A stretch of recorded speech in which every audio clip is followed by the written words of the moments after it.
Hello, lovely Milky Way galaxy. So I want to talk about losing in sports, and it's okay to lose in sports. Whatever your sports team is, it's what you do after you lose the previous game that you played.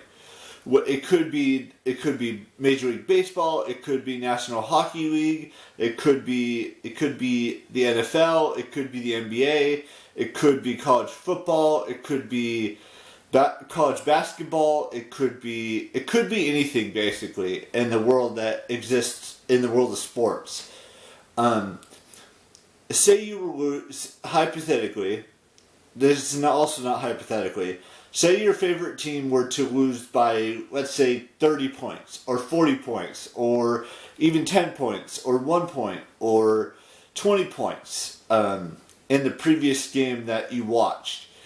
You don't relish on the fact that you lost by 39 points, or 30 points, or however many points you lost by, or if you lost by a field goal, or you lost by a touchdown, or you lost by multiple touchdowns, or you lost by like 6 or 7 runs, or 8 runs, or however many runs it may be. Um, you come back in the next game and you try 10 times. No. You don't try 10 times harder. You don't try 20 times harder or 50 times harder. You try 100 times harder than you did in that previous game. And you correct the mistakes and the errors that you made that lost you that game.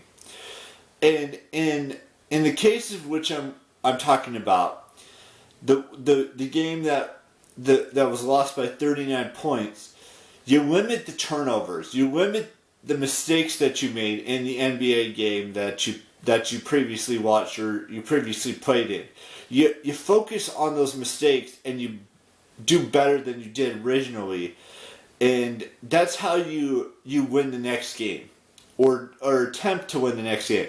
I'm not saying it's going to be easy to win the next game when you lose by 39 points, or you lose by 8 or 10 or 15 runs in a baseball game, or 39 points in an NBA game, or 14 or 18 or however many points you lose by in an NFL game, or things like that. Same thing with college football. If you lose by 30-something points because you're playing a juggernaut team, that's okay. You focus on the mistakes you made last week, or the last game, or the last week, or the last day, or however many days it is between games, and you focus on trying not to turn the ball over so much, trying not to foul as much, trying to get as many points as you can, or get as many touchdowns as you can, or as many runs as you can in the next game, or the next week, or whatever it is. You just focus on the things that you can control, that you can do better. You can't have 30 turnovers in a game and expect to win a game. You just can't. And that's in the NBA. You can't have, a 30-point lead in the NFL and expect to win that game. You just can't. I mean, you could try, but most likely you'll be unsuccessful. That doesn't mean that you can't come back in the next game, or the however many days between the games are. You gotta do better. You gotta limit the turnovers. You gotta limit the fouls. You gotta score more baskets than the other team, or you gotta score more runs than the other team, or you gotta score more touchdowns than the other team. Things like that, or goals than the other team.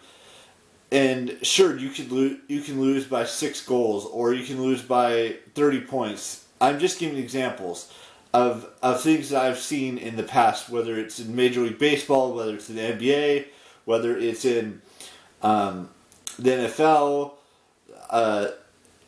ice hockey, whatever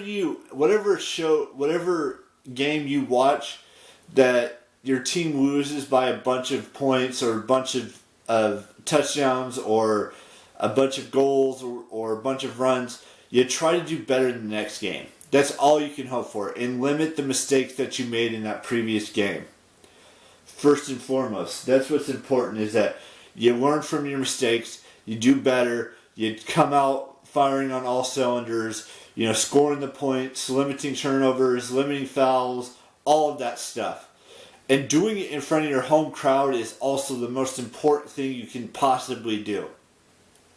That's what I want you guys to understand. Is that just because your team loses on the road or could potentially lose at home, you do better in the next game at home, or you do better in the next game on the road. I mean, take for example last night. There's a couple of NBA games. They were like, one was a 20-point win, one was an 8-point win, things like that. So the Miami Heat are going on to the Eastern Conference Finals by beating the Philadelphia 76ers, and the Dallas Mavericks beat the Phoenix Suns, and they're going to Game 7. Now there's 2 games today that I'm not going to focus on one of the games, but I'm just saying the Warriors are playing the Grizzlies. That's one of the games that's today. And the other game that's today is the Celtics and the Bucks. Now, both of those series are 3-2. Milwaukee's leading... No, is it Boston? I think it's Milwaukee's leading the series 3-2. And the Warriors are leading their series 3-2.